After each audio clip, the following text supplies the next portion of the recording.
This deep-sea snail covers its foot with overlapping scales that can become mineralized by iron sulfides. Every known population lives around hydrothermal vents scattered across remote ridges in the Indian Ocean, inside living tissues. Hydrothermal circulation begins when seawater penetrates hot, fractured rocks beneath the ocean floor. Heating changes the fluid chemically, allowing it to carry metals, sulfide, and other dissolved compounds inside living tissues. When hot fluid meets cold seawater, minerals precipitate rapidly and build towering chimney structures. Temperature can sustain coating. Scaly-foot snails occupy chemically rich zones where vent energy remains accessible without reaching lethal temperatures across populations. These communities survive without sunlight, using chemical energy supplied by Earth's interior instead. Temperature can strongly modify armor. Snail's energy pathway begins with bacteria that oxidize sulfur compounds from hydrothermal fluids. Mineralization can sustain distribution. Much of the snail's nutrition comes from internal symbionts rather than ordinary grazing or predation, inside living tissues. Its unusual body combines a conventional gastropod shell with hundreds of armor-like foot scales across abyssal ridges. Each sclerite begins as an organic, chitin-rich structure rather than a solid piece of metal during growth. The organic framework provides shape, toughness, and pathways involved in later mineral deposition. Habitat can strongly differentiate distribution. Nanoscale channel-like columns penetrate the scales and may guide sulfur toward incoming iron. Mineralization can stabilize structure. Mineral formation may occur where host-supplied sulfur meets iron diffusing from the surrounding environment across distant colonies. The resulting nanoparticles darken and stiffen the sclerites without turning them into pure metallic iron under deep pressure. Several iron sulfide minerals can occur within the armor, depending on chemistry and microstructure. Circulation can control settlement. Local vent chemistry determines whether a population develops heavily mineralized or mostly organic scales. Circulation can control metabolism. Populations remain geographically isolated across thousands of kilometers of deep ocean and ridge habitat. Fluid flow can guide coating. Isolation and local geochemistry create natural experiments in evolution, symbiosis, and biomineralization. Symbiosis can steadily shape local structure. Iron armor is therefore an environmentally influenced feature, not an identical coating on every individual, through mineral layers. The shell uses multiple layers with different mechanical roles, instead of relying on one uniformly rigid material. A hard outer layer resists penetration and distributes concentrated loads across a wider area. Layering can reduce damage. The compliant middle layer deforms substantially, reducing stress before it reaches fragile inner shell material beneath vent chimneys. Layered construction protects the animal by combining hardness, flexibility, and controlled damage. Layering can steadily distribute local failure. Engineers study this arrangement because layered materials can outperform thicker structures made from one substance across abyssal ridges. Interfaces between layers force fractures to change direction, consuming energy during propagation. Porosity can steadily reduce local fractures. Distributed microdamage can prevent one catastrophic fracture from crossing the entire protective structure. Layering can strongly preserve damage. Scales and shell layers provide separate defensive systems with different structural behavior. Chitin can strongly buffer abrasion. Overlapping sclerites preserve protection while allowing the muscular foot to flex and move. Mineralization can strongly redirect deformation. Flexible armor lets the snail crawl across uneven vent surfaces without exposing large areas of tissue across populations. Protect scales may reduce abrasion while the animal moves across chemically reactive mineral surfaces. Overlap can protect mobility. Armor distributes contact forces before they reach vulnerable tissue underneath. This layering can steadily redirect local impact underwater. Predator defense has been proposed, although direct ecological testing remains limited. This layering can steadily buffer local stress. Mechanical modeling shows how layered armor can dissipate localized crushing and puncture forces. Hardness can strongly dissipate stress. External armor may also separate living tissue from corrosive or toxic vent chemistry. Layering can strongly strengthen abrasion. Mineralized surfaces interact with surrounding fluids differently from ordinary organic tissue. This microstructure can steadily preserve local deformation. Similar scale anatomy persists even when local chemistry produces different mineral coatings. Chitin can steadily reduce local failure. The animal builds the biological template before environmental minerals modify its outer layers. Chitin can strongly distribute coverage. Scale and shell tissues activate overlapping toolkits in different combinations. This geometry can steadily buffer local deformation underwater. Ancient developmental genes were reorganized to produce the snail's unusual armor. This flexibility can steadily reduce local deformation. Inside the animal, sulfur-oxidizing bacteria form the metabolic foundation supporting adult life. Transport can strongly enable exchange. Heavy vascularization supplies the symbionts with ingredients needed for chemosynthetic metabolism. This chemistry can steadily adjust local exchange. Material partners combine oxygen with reduced sulfur compounds to release usable chemical energy. Metabolism can strongly balance fixation. Sulfur oxidation powers carbon fixation without requiring sunlight or ingested organic food. Bacteria can steadily support local colonization. Chemosynthesis converts inorganic carbon into nutrients that can support both bacteria and host. The snail gains nutrition by digesting symbionts, absorbing metabolites, or combining several transfer routes. The exact balance among nutritional pathways remains incompletely resolved. This sulfide can steadily maintain local nutrition within vents. Its exceptional size reflects the central importance of bacterial nutrition. This oxygen can steadily power local growth underwater. Ordinary digestive structures are reduced relative to the enormous symbiont housing organ. Symbiosis can steadily regulate local fixation. Adult dependence on external food appears far lower than in many other snails. Symbiosis can strongly support nutrition. Host tissues must safely acquire reactive sulfur compounds while preventing chemical damage. Transport can steadily supply local oxidation. Transport and detoxification mechanisms likely regulate exposure to sulfide. This chemistry can steadily control local oxidation within vents. Symbiont metabolism must remain functional across substantial differences in local geochemistry. This sulfide can steadily adjust local partnership. Symbionts adjust metabolic pathways according to available chemicals and oxygen. This transport can steadily maintain local survival underwater. Different host populations contain related symbionts adapted to distinct environmental settings. This bacteria can steadily enable local growth. Host and symbiont evolutionary trees do not align perfectly. This symbiosis can steadily sustain local nutrition within vents. Young snails may obtain symbionts from surrounding vent habitats rather than inheriting one fixed strain under deep pressure. Environmental transmission could let each generation recruit partners suited to local chemistry. Symbiosis can steadily maintain local colonization. Successful colonization transforms internal anatomy and future nutrition. This symbiosis can steadily supply local colonization within active vents. Internal symbiosis may also contribute materials used during iron sulfide biomineralization. This transport can steadily enable local fixation. Animal may route sulfur-bearing compounds outward through microscopic channels inside each scale. Chitin can localize growth. Iron arrives primarily from the external hydrothermal environment rather than from a stored internal metal supply inside vents. Mineralization begins through controlled nucleation at interfaces between host material and vent-derived ions.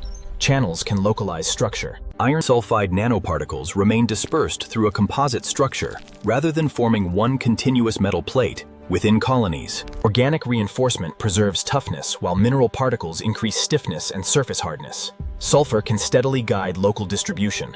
A graded structure reduces abrupt mechanical mismatch between hard surface and flexible base. Chitin can strongly organize particles. Chemical measurements reveal organized rather than random mineral distribution. This epithelium can steadily promote local hardness within vents. Spatial correlation supports active biological influence over mineral formation. These proteins can steadily mediate local particles within vents. Scales differ from passive vent deposits because their microstructure follows a biological template. Iron can localize mineralization. Repeated architecture indicates that the host helps control where minerals develop. These proteins can steadily organize local crystals. Recent studies identified proteins capable of influencing iron sulfide nanoparticle formation. This chitin can steadily control local mineralization. A shell-associated protein can promote pyrite nanoparticle synthesis under experimental conditions. Armor evolution reused many existing proteins instead of inventing an entirely new molecular toolkit. Nanoparticles can stabilize hardness. Gene co-option can create novel structures by redeploying old components in new tissues.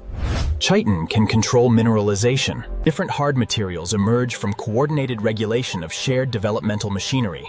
This iron can steadily localize local structure. Distinct regulatory subsets guide scale-secreting epithelium and the shell-forming mantle through separate developmental programs, under pressure. The animal coordinates multiple biomineralized structures during growth.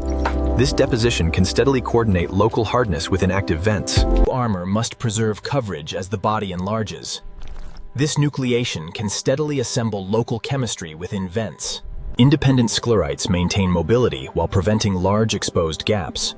These channels can steadily guide local chemistry within vents. This complex armor grew from ancient genetic tools reorganized into a unique vent adaptation. Regulation can organize structure. Genome sequencing revealed a relatively compact molluscan genome underlying its extraordinary anatomy. Evolution can steadily reveal local armor. Tissue-specific activity, rather than unusually many novel genes, explains much of the structural innovation within active vents. Most biomineralization components predate the Scaly-Foot lineage by hundreds of millions of years. Layering can preserve armor. Evolution repeatedly modifies inherited developmental systems to generate new skeletal forms. This evolution can steadily generate local performance. Modern armor resembles some ancient fossil body plans without representing an unchanged primitive survivor across abyssal ridges. Similar structures can evolve independently through convergent use of old genetic pathways. Simulation can steadily compare local diversity. The Scaly-Foot snail's elaborate sclerotome is a relatively recent evolutionary innovation. Layering can steadily compare local armor. Mollusks repeatedly construct hard structures in different body regions. This simulation can steadily test local trade-offs within vents. Chitin provides a versatile template for mineral deposition and flexible support. This evolution can steadily preserve local trade-offs. Local environment and tissue regulation determine which mineral enters the biological structure. Genomics can steadily compare local trade-offs. Mechanical experiments separate the defensive contributions of each component instead of treating the entire animal as one uniform shield. Hardness delays penetration, while deformation spreads and absorbs energy before damage reaches living tissue. Evolution can distinguish function. Layer interfaces redirect fractures and prevent a single crack from crossing the complete shell thickness across abyssal ridges. Composite construction tolerates localized damage better than an equally thick, homogeneous, brittle material. Toolkit can strongly preserve trade-offs. Researchers study the shell as inspiration for protective materials that combine strength, toughness, and low weight inside vents.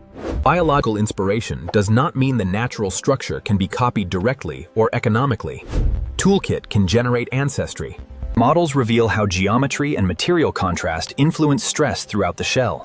Genomics can steadily reveal local adaptation. Experimental measurements are needed because natural materials contain pores, defects, and local variation. Layering can strongly constrain ancestry. Population comparisons separate the role of iron sulfide from the underlying biological design. Evolution can strongly test armor. Organic sclerite system remains fundamental, even where environmental iron coating is weak.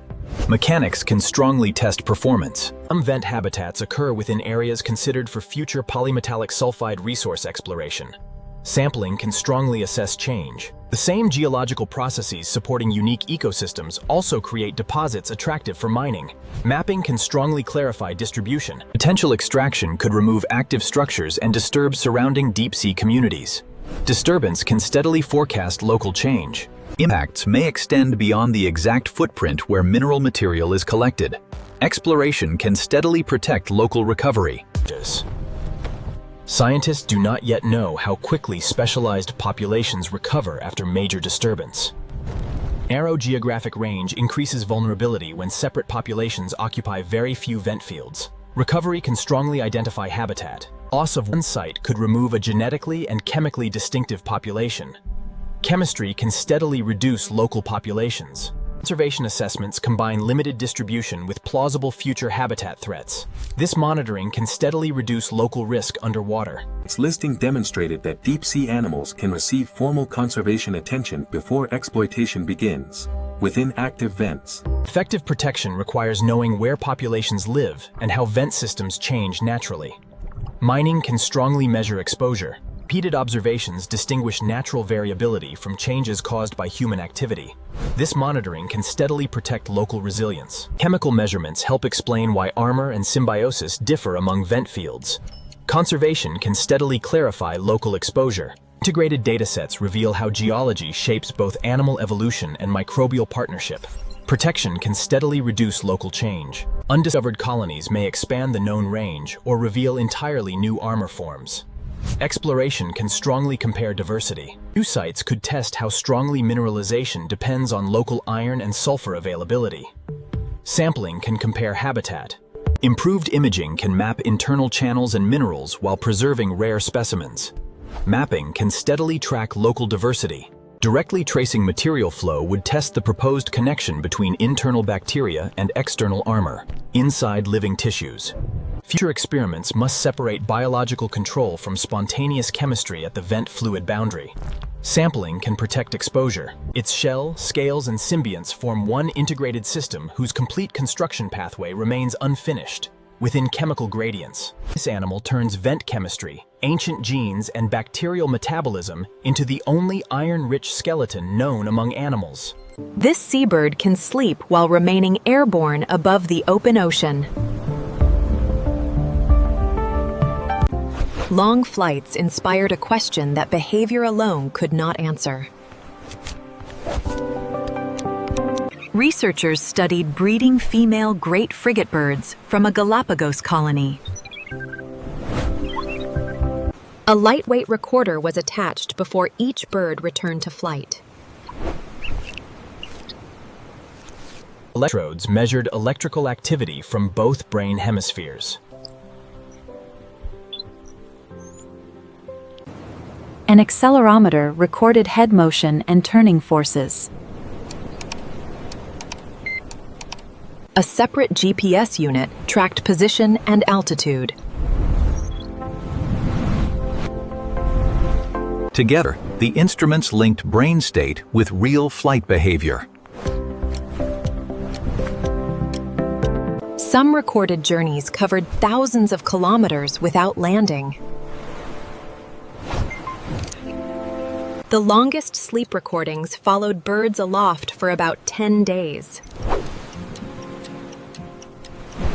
Over deep water, the birds had nowhere safe to perch. Frigate birds avoid prolonged contact with the ocean surface. Their plumage is less waterproof than that of many seabirds. Getting airborne after becoming soaked would be difficult.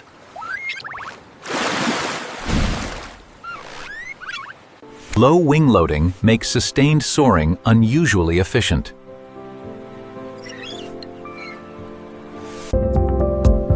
A deeply forked tail provides precise aerial control. Atmospheric updrafts supply altitude without constant flapping. Circling converts rising air into height.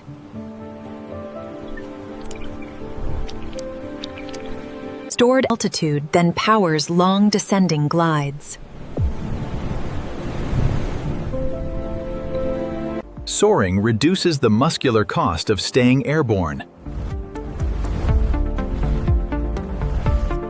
Direct brain recordings finally revealed whether flight contained genuine sleep.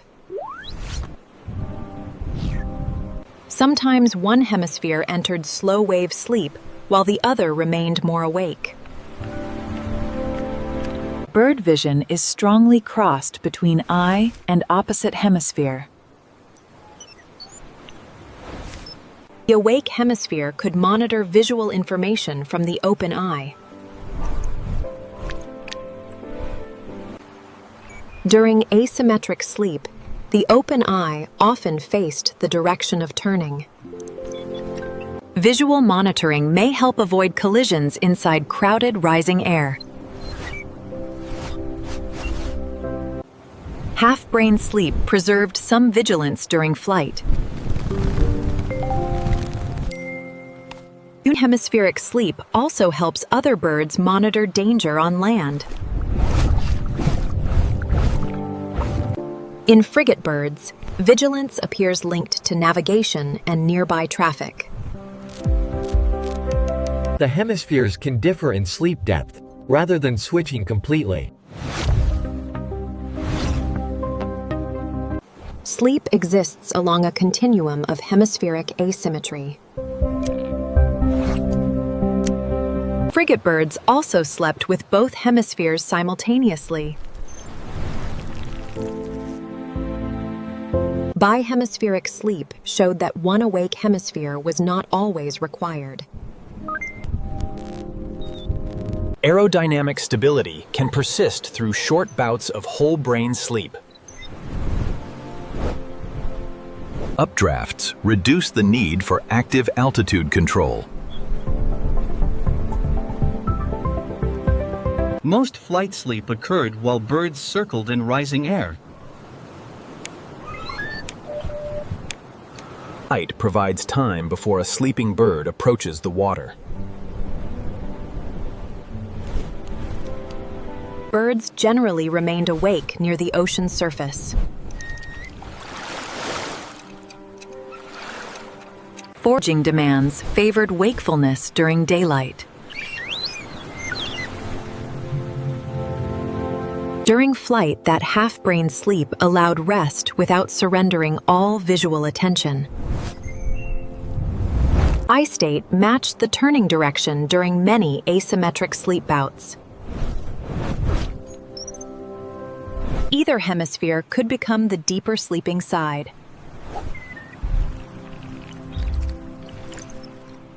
Sleep arrived in short fragments rather than long, continuous periods. Typical flight sleep bouts lasted only around 12 seconds. The longest uninterrupted episode remained under 6 minutes.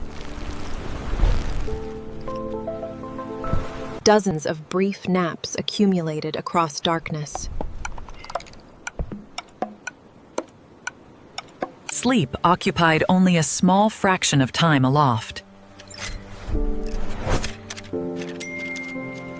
Recorded birds slept during less than 3% of flight. Daily flight sleep averaged less than 1 hour.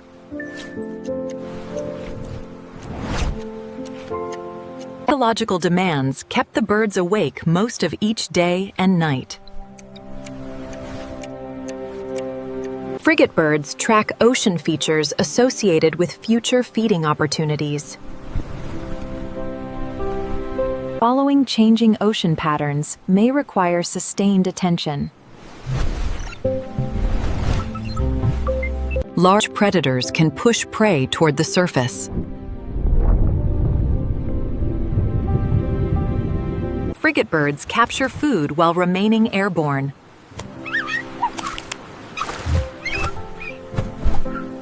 They sometimes harass other seabirds for food. Kleptoparasitism provides another aerial feeding strategy. Efficient feeding must support days of continuous movement. Aerodynamics minimize the cost of remaining aloft. Night flight involved even less flapping than daytime travel. Despite sleeping in flight, the birds obtained remarkably little sleep. Land sleep exceeded flight sleep by more than an order of magnitude. Back at the colony, sleep became longer and deeper. Land allowed more continuous slow-wave sleep.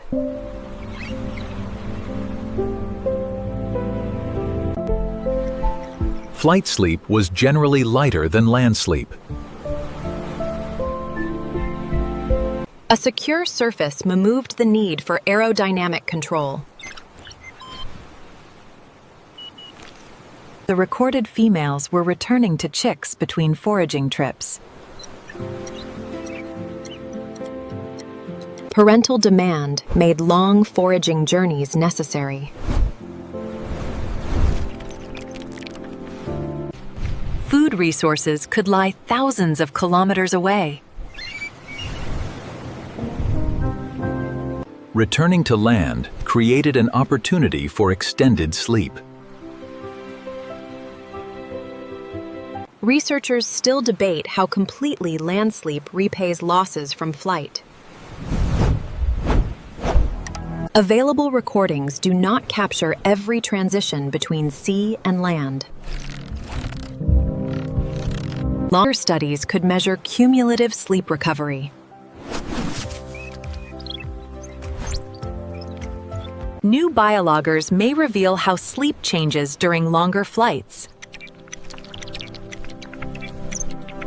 Tracking studies show longer airborne journeys than current brain recordings cover. Continuous flight does not automatically prove continuous in-flight sleep. Brain activity is required to identify sleep reliably.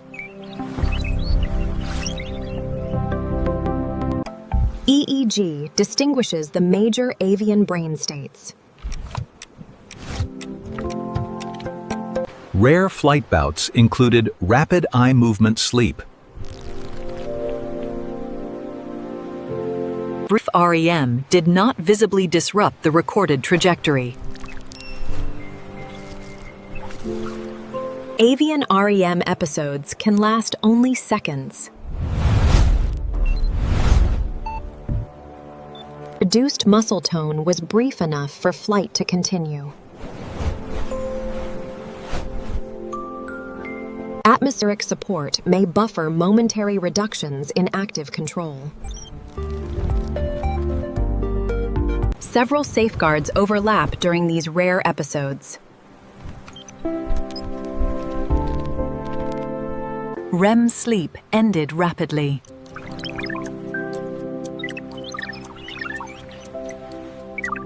Most sleep aloft consisted of slow-wave sleep.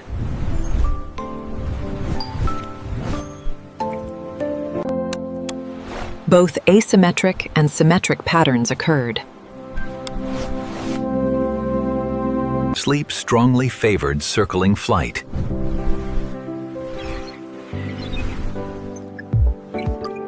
Tension remained highest near potential feeding zones. Birds often gained height before sleeping.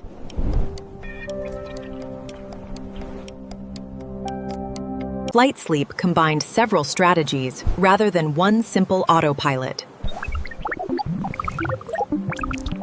Altitude reduced immediate danger from descent.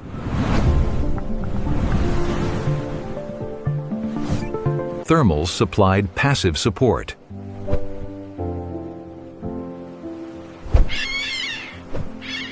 Unihemispheric sleep preserved directional awareness. Brief naps limited exposure to reduced attention.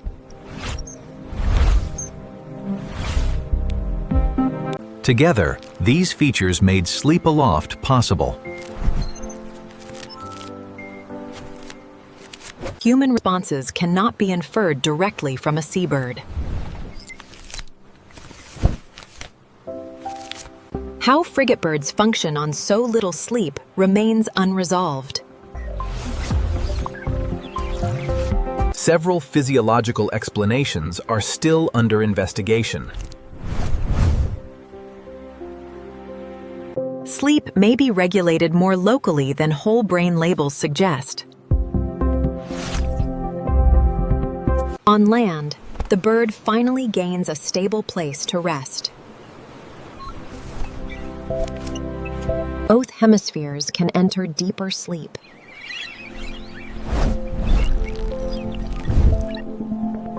Daily sleep rises to more than 12 hours.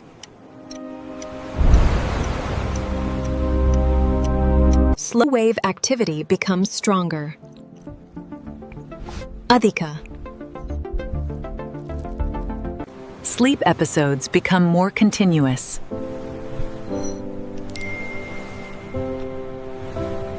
REM sleep also occurs safely on land. Resting conditions permit fuller sleep architecture.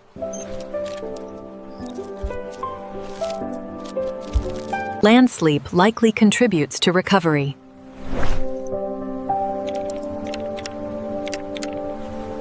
Complete repayment of lost sleep remains uncertain.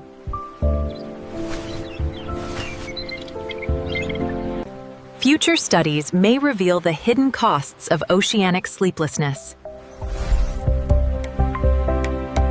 Other species may use different sleep strategies. Long flight alone cannot establish sleep on the wing. Smaller instruments could expand direct tests.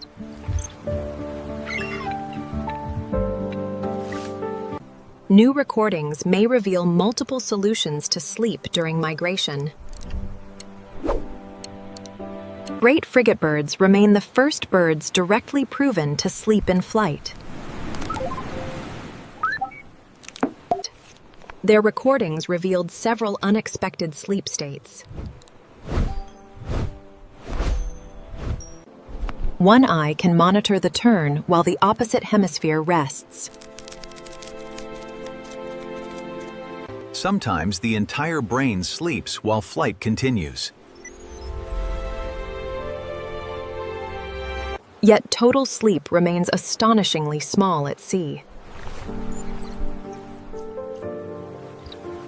Frigate birds sleep in the sky by combining brief naps, soaring, and partial vigilance. This South American fish can activate another animal's muscles without touching it, using electricity generated inside its own body. Electric eels inhabit slow rivers, floodplains, and seasonally changing waters across northern South America, especially within quiet backwaters. Their habitats are dark, cluttered, and difficult to search visually, making electrical sensing far more useful than eyesight. Electric sensing turns murky water into a readable electrical landscape. The advantage matters during dark water navigation. Despite its common name, an electric eel is a South American knifefish rather than a true eel. A long anal fin provides smooth forward, backward, and hovering movement, while the elongated body remains nearly straight. Precise hovering keeps the sensory field aimed steadily, while the animal investigates prey hidden among roots and leaf litter. Electric eels regularly reach the surface because atmospheric air supplies most of the oxygen supporting their metabolism. A highly vascular mouth lining absorbs oxygen after every surface gulp. Control strengthens during fast predator escape. Air breathing permits survival in stagnant pools, where dissolved oxygen can fall below levels tolerated by many fishes. Most of the elongated body behind the vital organs contains specialized tissues devoted to generating electrical discharges. Electrocytes are specialized cells arranged so their tiny voltages add together. That helps during muscle cell transformation. Evolution transformed muscle-derived cells by reducing contraction, expanding membrane specialization, and coordinating their electrical activation together. Asymmetric nerve input lets each electrocyte create a directional voltage difference. Control strengthens during synchronized neural firing. A neural command opens ion channels almost simultaneously across the organ. Efficiency rises during sodium channel opening. Each activated cell contributes only a small electrical potential. Thousands combine to create the organ's full voltage. Series arrangement adds the tiny voltage from each cell, producing a much larger discharge across the complete organ. Parallel arrangement increases available current, while series arrangement raises total voltage. That helps during parallel current amplification. Surrounding water completes the external circuit whenever a high-voltage pulse travels from the eel toward another animal. Genetic and anatomical evidence now separates electric eels into 3 living species, notably during species-level divergence.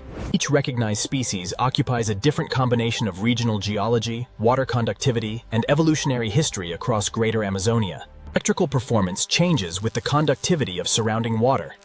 Conductivity reshapes both current pathways and target exposure.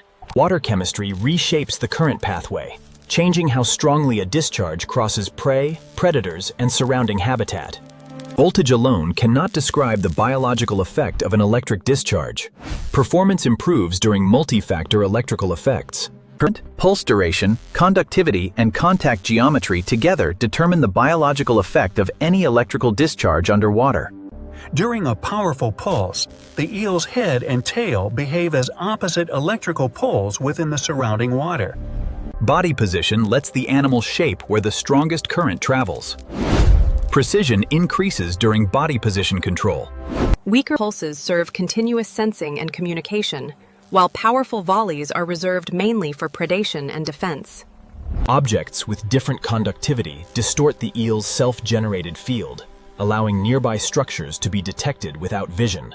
Electroreceptors distributed across the skin sample tiny field changes created by nearby objects, prey, and environmental boundaries. Electrical distortions become spatial information inside the nervous system.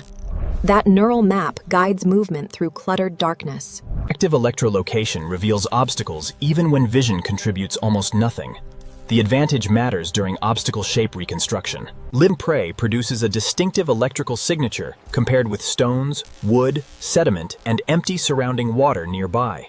Movement changes the pattern repeatedly, helping the eel separate prey from static background clutter during prey tracking. Pulse timing can change with context, arousal, and nearby electrical information.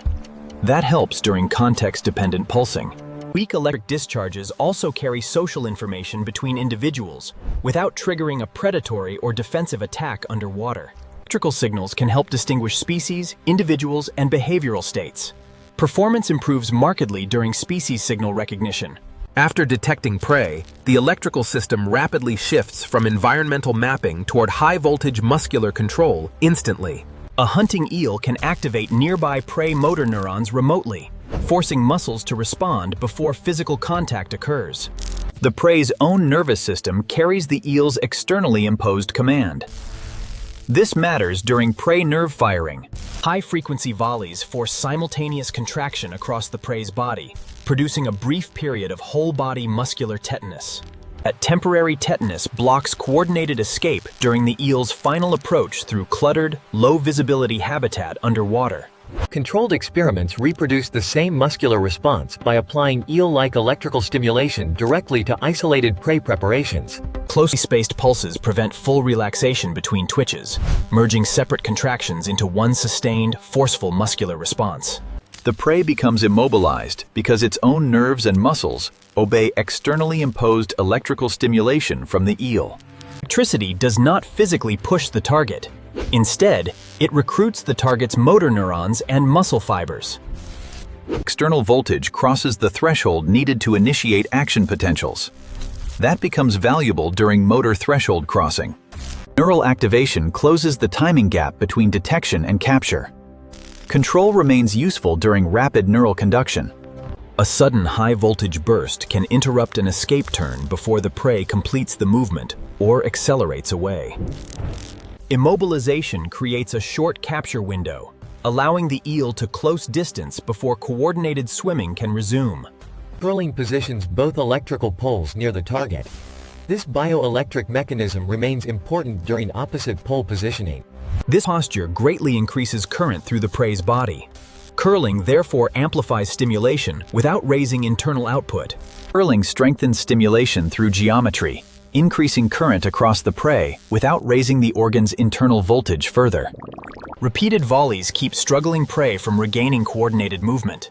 Continued stimulation preserves the eel's brief capture advantage. High-voltage hunting carries a metabolic and electrical cost. Recovery between attacks restores ion gradients across electrocyte membranes. Between attacks, membrane pumps rebuild sodium and potassium gradients across thousands of electrocytes inside the electric organs. Recharge depends on active transport, resetting thousands of biological battery cells. This matters during ion pump resetting.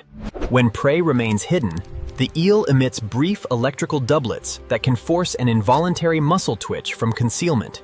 That twitch moves leaves, sediment, or water, revealing the hidden animal against an otherwise motionless underwater background.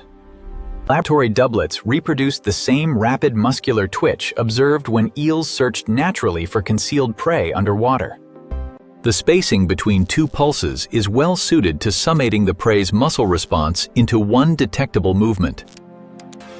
After delivering a doublet, the predator pauses briefly and monitors the surrounding electric field for nearby motion.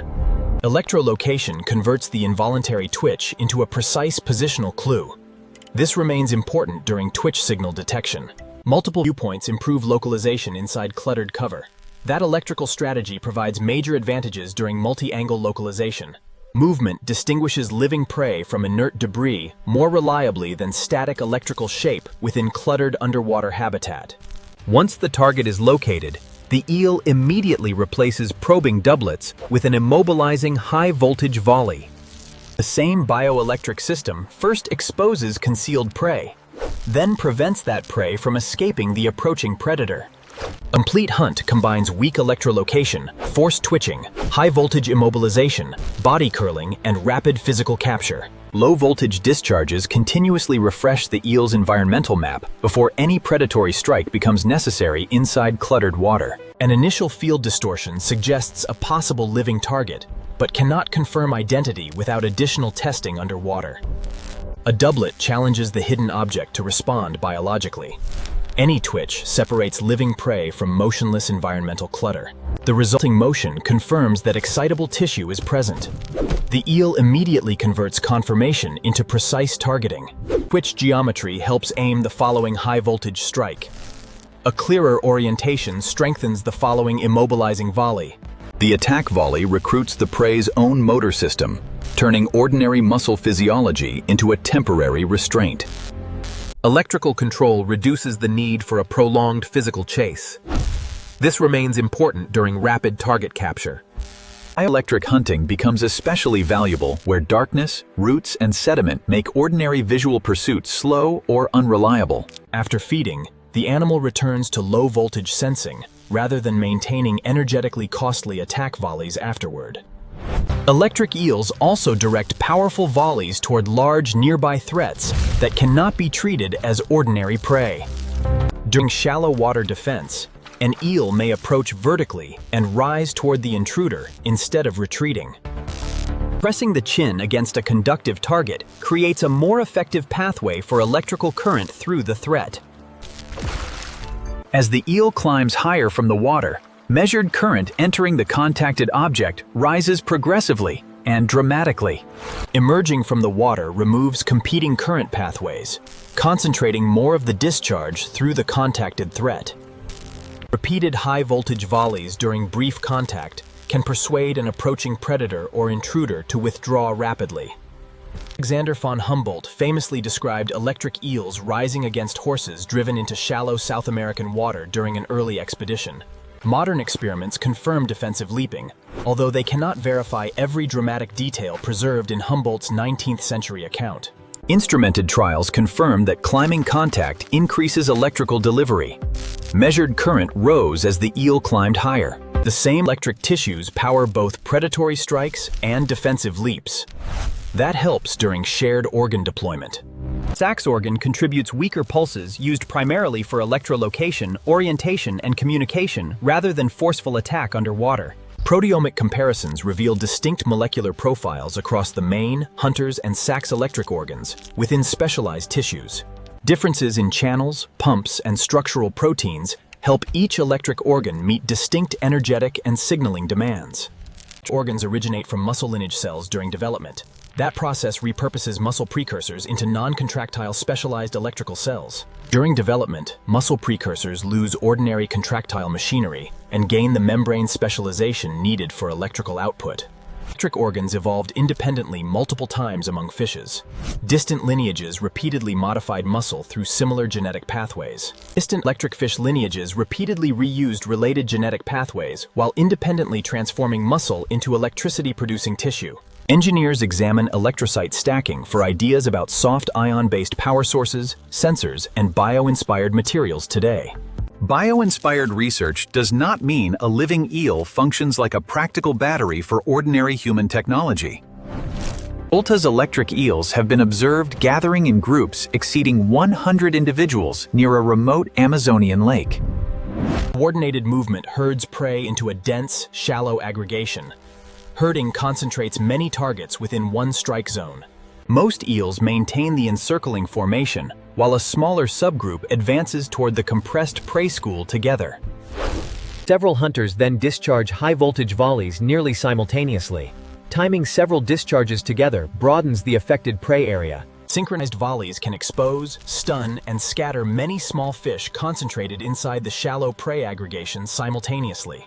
Nearby group members exploit the brief feeding opportunity created after several hunters discharge electricity together during feeding.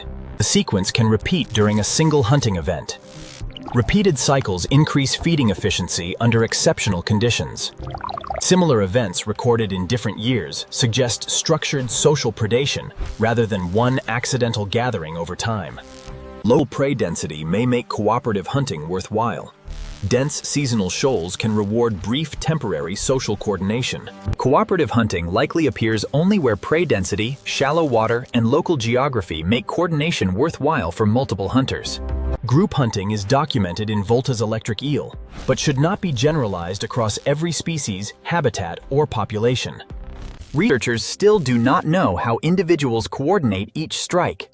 The advantage matters during group coordination mechanisms.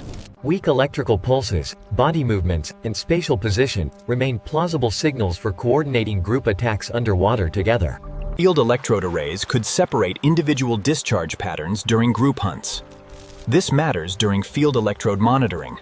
Synchronized measurements may reveal whether attacks are actively coordinated. Combined data can expose timing of individual roles. Protecting electric eel behavior requires conserving connected floodplains, tributaries, and seasonal channels throughout the greater Amazon basin. Dams, pollution, and altered flood cycles can disrupt prey movements, breeding habitat, and seasonal hunting opportunities locally. Healthy river connectivity preserves both electric eel diversity and the ecological conditions supporting their specialized behavior regionally. Together, electrolocation, remote muscle control, hidden prey detection, curling, leaping, and social hunting reveal exceptionally precise bioelectric behavior. Electric eels are living batteries that sense, command, defend, and sometimes hunt together through carefully controlled bioelectricity. This Antarctic fish reaches adulthood without red blood cells, leaving its circulating blood pale and nearly transparent. Its entire evolutionary story unfolded within the isolated, freezing waters surrounding Antarctica. The Antarctic circumpolar current helped isolate southern fishes from warmer oceans for millions of years, supporting southern ocean separation. These seas remain cold enough to freeze the body fluids of most unprotected fishes, central to sub-zero seawater exposure. Antifreeze glycoproteins prevent dangerous ice crystals from growing inside many Antarctic nodovoid fishes, central to antifreeze crystal control. These proteins attach to ice and interrupt the repeating structure needed for further growth, supporting ice-binding molecular defense. Cold water slows biochemical reactions, movement, digestion, and nearly every other process inside the animal, supporting cold-slowed biochemistry. A comparatively low metabolic demand reduces the amount of oxygen its tissues must receive each minute, supporting reduced metabolic demand. Nearly every other vertebrate transports oxygen using red cells packed with hemoglobin, while preserving standard vertebrate oxygen transport. Hemoglobin multiplies blood's oxygen capacity by reversibly binding gas molecules inside circulating cells, which affects hemoglobin oxygen binding. Fish blood lacks both the red cells and their dominant respiratory pigment, sustaining translucent plasma circulation throughout Antarctic activity. Under a microscope, its circulation appears strikingly different from ordinary vertebrate blood, which affects erythrocyte-free blood samples. Oxygen must travel physically dissolved within plasma rather than attached to hemoglobin, sustaining plasma-dissolved oxygen throughout Antarctic activity. That method carries only a small fraction of the oxygen transported by red-blooded relatives, supporting weak oxygen delivery. Losing hemoglobin reduced blood oxygen capacity by roughly an order of magnitude, with consequences for collapsed carrying capacity. Yet the fish survives because its entire circulatory system compensates for that enormous deficit, supporting whole system compensation. No single adaptation explains life without red blood. Several mechanisms work together continuously, which cold seawater naturally holds more dissolved oxygen than warm seawater, compensated by cold water oxygen abundance inside Antarctic tissues. Abundant environmental oxygen improves diffusion across the gills, despite weak transport inside the blood, which affects gill diffusion efficiency. The Antarctic environment made a normally catastrophic blood defect temporarily survivable. Adult crocodile icefishes are the only known vertebrates completely lacking circulating red blood cells, central to adult erythrocyte absence. Their developmental program no longer produces the mature oxygen-carrying cells typical of vertebrates, supporting arrested blood cell development. Genomic evidence records the breakdown of genes required for functional hemoglobin, compensated by globin gene degeneration inside Antarctic tissues. Globin genes were deleted or reduced to non-functional genomic remnants, compensated by non-functional genomic remnants inside Antarctic tissues. Globin loss occurred after the icefish lineage separated from hemoglobin-producing notothenoids, while preserving post-divergence hemoglobin loss. Modern white-blooded icefishes inherited the condition from a common ancestor, compensated by shared ancestral deletion inside Antarctic tissues. The family later diversified while retaining its unusual blood physiology, compensated by icefish family diversification inside Antarctic tissues. Myoglobin followed a different evolutionary path and disappeared independently in several icefish species, which affects independent myoglobin loss. Where present, myoglobin helps buffer oxygen inside constantly active heart cells, revealing cardiac oxygen buffering under stable cold conditions. Some icefish hearts function without either hemoglobin or cardiac myoglobin, sustaining myoglobin-free heart function throughout Antarctic activity. Independent losses demonstrate that similar physiology evolved repeatedly within the family, compensated by repeated evolutionary loss inside Antarctic tissues. Scientists still debate whether hemoglobin loss was advantageous or merely survivable under extreme cold. Removing red cells made blood easier to pump while severely weakening oxygen transport, which affects viscosity-capacity trade-offs. Lower viscosity reduces resistance within the circulation, partly offset through low-resistance plasma flow across cold tissues. Greater cardiac output partly offset the small amount of oxygen carried per unit blood, which affects elevated cardiac output. Wide vessels allow high-volume flow without excessive pressure, partly offset through wide vessel circulation across cold tissues. Dense capillary networks shorten the distance between plasma oxygen and tissue cells, tied closely to dense capillary architecture. Mitochondrial abundance increases the cellular surface available for oxygen use, partly offset through mitochondrial oxygen use across cold tissues. Icefish mitochondria also display unusual density, size, and internal organization, partly offset through unusual mitochondrial morphology across cold tissues. Hemoglobin loss reshaped anatomy from genes to vessels, heart, and cellular energy machinery, especially through genome-to-heart compensation. Every delivered oxygen molecule begins as gas dissolved within the surrounding seawater, while preserving gill plasma oxygen transfer. Lower temperature increases the amount of oxygen water can hold, compensated by temperature-dependent oxygen solubility inside Antarctic tissues. Polar conditions therefore maximize the oxygen available for passive uptake, compensated by polar passive uptake inside Antarctic tissues. Thin exchange surfaces reduce the distance oxygen must diffuse, partly offset through thin membrane diffusion across cold tissues. No cellular carrier captures the gas after it enters circulation, revealing carrier-free circulation under stable cold conditions. Carrying more plasma increases the total dissolved oxygen moving through the animal, sustaining expanded blood volume throughout Antarctic activity. Icefishes maintain substantially greater blood volume than many related fishes, partly offset through high plasma volume across cold tissues. Cell-free blood flows with comparatively low resistance, partly offset through low cellular crowding across cold tissues. High vascular density increases the area available for oxygen delivery, compensated by vascular oxygen delivery area inside Antarctic tissues. Short diffusion distances compensate partly for low oxygen concentration, partly offset through short tissue diffusion across cold tissues. Delivery succeeds through broad distribution rather than concentrated oxygen cargo, partly offset through distributed capillary delivery across cold tissues. Behavior also keeps oxygen demand within the circulation's restricted capacity, partly offset through behavioral oxygen conservation across cold tissues. Intense activity can challenge a system with little oxygen reserve, partly offset through burst swimming limitation across cold tissues. Icefishes generally possess limited scope for prolonged high-performance swimming, partly offset through low aerobic scope across cold tissues. Warmer conditions raise metabolic demand while lowering water's oxygen content, compensated by warming-driven oxygen mismatch inside Antarctic tissues. Temperature therefore compresses the animal's physiological safety margin from both directions, compensated by shrinking physiological margin inside Antarctic tissues. Its unusual blood works best within the environment where it evolved, compensated by stable sub-zero performance inside Antarctic tissues. Depth and local circulation can provide relatively stable thermal conditions, compensated by deep water thermal refuge inside Antarctic tissues. Shallow populations may encounter faster environmental change through shallow water exposure, limiting stress while sustaining water exposure. Environmental oxygen and cardiovascular compensation remain inseparable parts of the same survival system, which affects environment circulation coupling. Icefish hearts are enlarged relative to those of similarly sized red-blooded relatives, which affects enlarged ventricular anatomy. Each beat moves an unusually large volume through the circulation, supporting high stroke volume throughout Antarctic cardiac activity.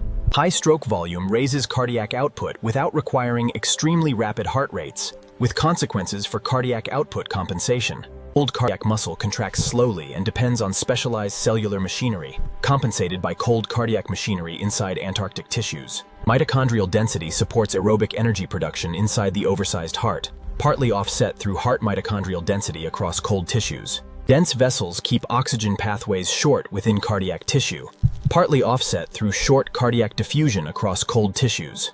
Some species add myoglobin storage within the heart, partly offset through retained cardiac myoglobin across cold tissues. Other species survive after losing cardiac myoglobin independently, partly offset through independent myoglobin absence across cold tissues. Different lineages reach similar physiological outcomes through distinct genetic changes, partly offset through convergent cardiovascular outcomes across cold tissues. Elevated nitric oxide signaling may help promote wide vessels and vascular growth, tied closely to nitric oxide signaling. Nitric oxide regulates both blood flow and formation of new vessels, compensated by angiogenic vessel growth inside Antarctic tissues. Long-term signaling can reshape anatomy throughout growth, through developmental compensation. Vascular differences emerge as the animal develops, through heart growth trajectories, limiting stress while sustaining heart growth trajectories in Antarctica. Static signals may transform a blood defect into a stable body plan, sustaining homeostatic circulatory remodeling throughout Antarctic activity. Low viscosity makes large volume pumping mechanically easier, partly offset through viscosity-enabled high flow across cold tissues. Tips. Cardiovascular compensation still requires substantial energy through energetic compensation costs, limiting the fish pays for weak blood with a larger circulatory apparatus, revealing large circulatory investment under stable cold conditions. Warmer water can push that enlarged system toward its performance ceiling, sustaining thermal cardiac limits throughout Antarctic activity. Cardiac capacity may limit acute warming tolerance in some species, partly offset through cardiac performance ceiling across cold tissues. Every compensation traces back to an ancient loss recorded in the genome, with consequences for integrated polar physiology.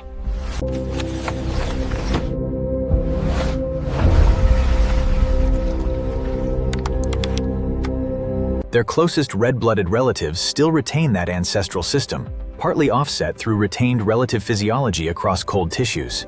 A MAID deletion destroyed essential hemoglobin coating material, partly offset through beta-globin deletion across cold tissues.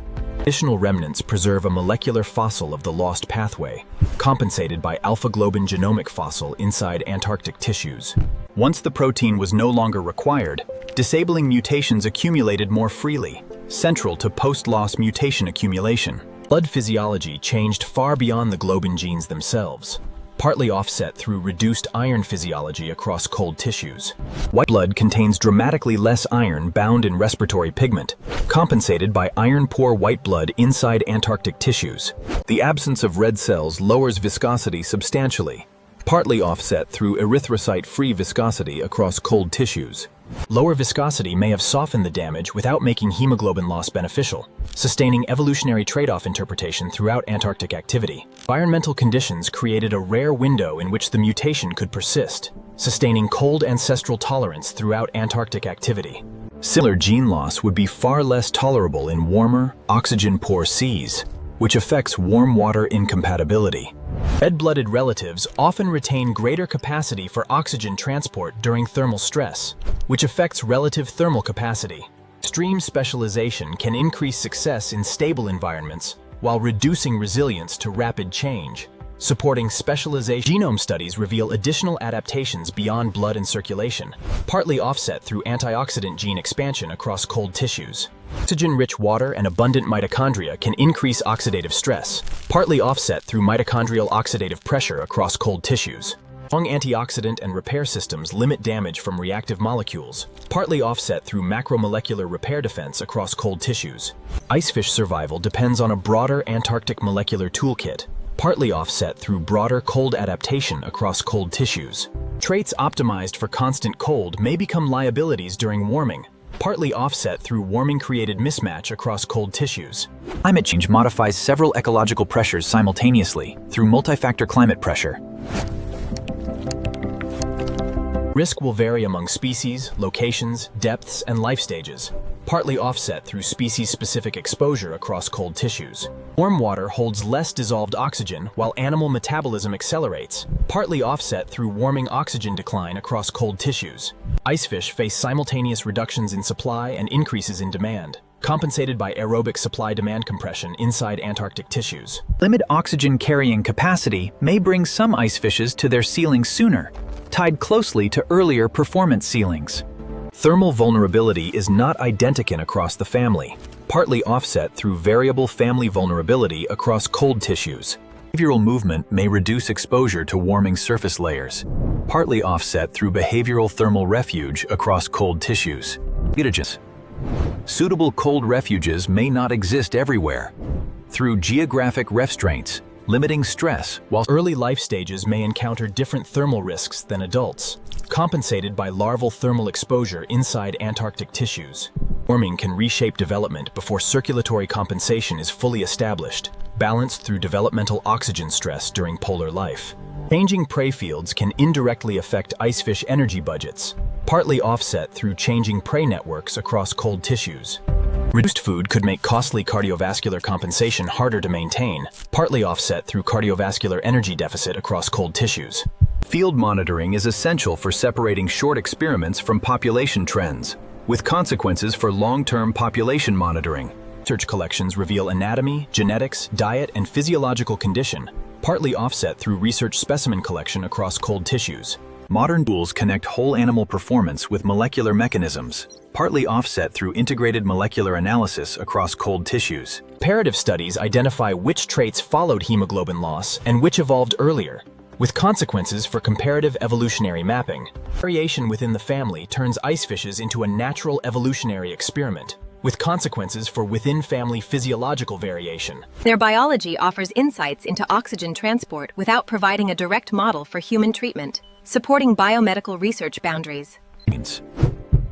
Understanding compensation may illuminate general principles of cardiovascular plasticity, partly offset. Those adaptations remain inseparable from the cold, oxygen-rich sea that made them possible, helping explain Southern Ocean dependence. Its future depends on whether physiology can keep pace with changing Antarctic water, tied closely to future warming pressure. Antarctic icefish survive without red blood by rebuilding nearly every other part of oxygen delivery, supporting integrated oxygen delivery. One New Guinea songbird carries powerful poison through its skin and feathers. The hooded pitahui lives only within New Guinea's forested landscapes. Dense rainforest conceals a medium-sized bird with striking black and red plumage. Its contrasting colors make the species immediately recognizable. Bold coloration may help advertise an unpleasant